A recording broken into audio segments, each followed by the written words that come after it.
8 in 10 Democratic voters say that they want a series of debates among their party's candidates for president. This is according to a new USA Today Suffolk University poll that includes 72% of voters who say they've already chosen to support Joe Biden.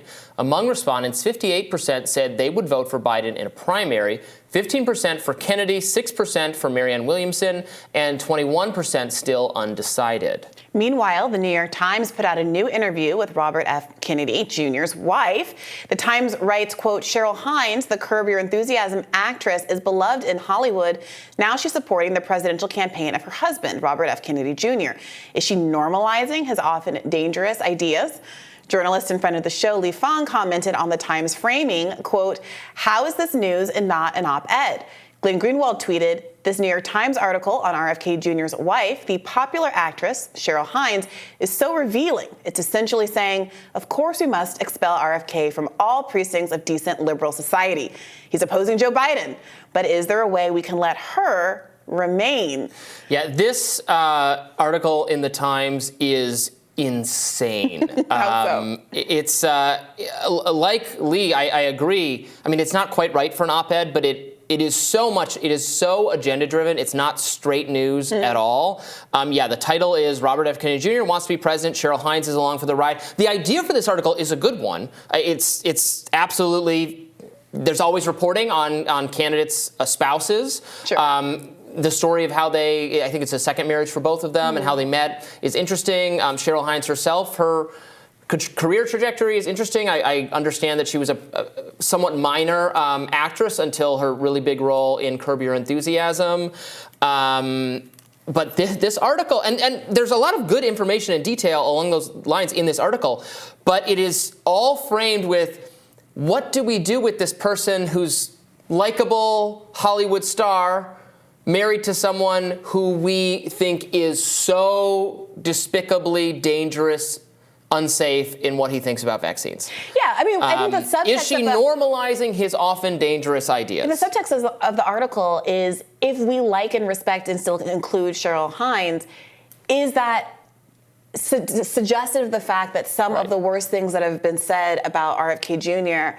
are in fact not true? Because the media wants to present him as being unfit for polite society. And the fact that, one, he's a Kennedy, and two, that he's married to a well-liked, popular Hollywood actress and is very much in the liberal club, in the normal liberal club, undermines attempts to attack his credibility. And you've seen the attacks on him also fall along those two lines, because I think that people who are opponents of his know that they have to make him seem like a persona non grata. So a lot of the attacks have been, well, he's a Kennedy technically, but his own family isn't supporting him. So don't feel too comfortable with him just because he's a Kennedy and he's familiar to us as a nation. And also don't feel too comfortable with him just because someone that you like and respect presumably loves him very deeply and has chosen to share her entire life with him. Right, and she doesn't, from reading this, you don't get the idea that she objects to his views in general or even on vaccines. She defends him in the article saying, if Bobby is standing up and saying, well, are we sure they're safe and every vaccine has been tested properly? That doesn't seem like too much to ask. That seems like the right question to be asking. And it really flummoxes the New York Times that she would dare say that she would dare take this position that they think is like as bad as being a Nazi. Yeah.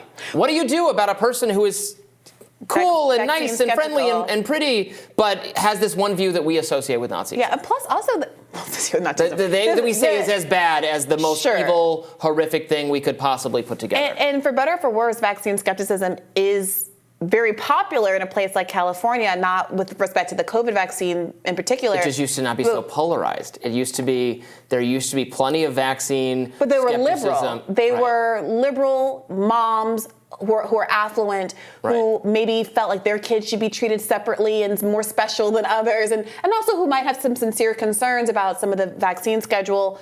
And so there's been a political shift where, frankly, that kind of skepticism was right at home in California where these people are living. And now because of COVID, the political subtext has changed so much that we're in this dissonant period where people are trying to figure out what to do with it. Right. But I don't want to completely miss the first part of this segment that we talked about, Sure. which is that 8 in 10 Democrats want there to be a debate. They want Joe Biden to have to stand on the debate stage with RFK Jr., Marianne Williamson, and whoever else might throw their hat in the ring, including, even though most of those people say they're going to vote for Joe Biden, they still want him to have to engage with these other two and their ideas.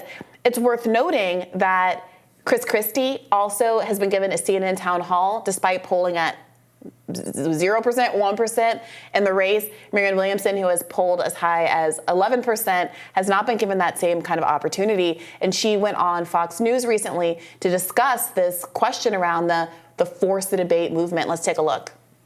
Could we be talking about someone else rather than the people who ran last time? The American people, the whole point of a representative democracy is that it's supposed to be the voice of the people.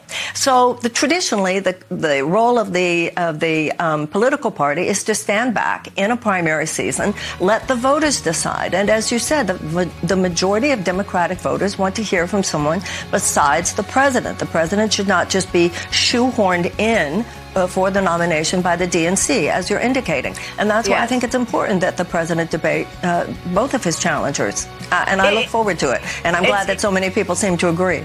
All right, so she can get that kind of a hearing on Fox News. What's going to happen?